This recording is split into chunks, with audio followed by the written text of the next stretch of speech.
স্বাধীনতা দিবসের দিন খারাপ খবর।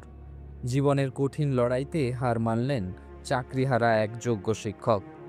ব্রেন স্ট্রোকে আক্রান্ত হয়ে গত 5 দিন হাসপাতালে চিকিৎসাধীন থাকার পরে শেষ রক্ষা হলো না পশ্চিম মেদিনীপুর জেলার মোহনপুর এলাকার বাসিন্দা চাকরিহারা যোগ্য শিক্ষক সুবল সরেনের। শুক্রবার স্বাধীনতা দিবসের দিন সকাল 8:30 নাগাদ কলকাতার একটি বেসরকারি হাসপাতালে শেষ নিঃশ্বাস ত্যাগ করেন সুবল সরেন।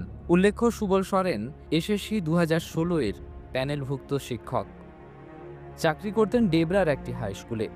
তবে 2016-এর প্যানেলের দুর্নীতির অভিযোগে সুপ্রিম কোর্ট পুরো প্যানেলটি বাতিল করে। স্বাভাবিকভাবেই যোগ্য প্রার্থী হওয়া সত্ত্বেও চাকরি হারান সুবল সরেন। চাকরি যাবার পর মানসিকভাবে ভেঙে পড়েন সুবল সরেন। এর মধ্যে গত 11ই আগস্ট ব্রেন স্ট্রোকে আক্রান্ত হন তিনি। আশঙ্কাজনক অবস্থায় কলকাতার আর.এন. টেগোর হাসপাতালে এতদিন চিকিৎসা চলছিল ওনার।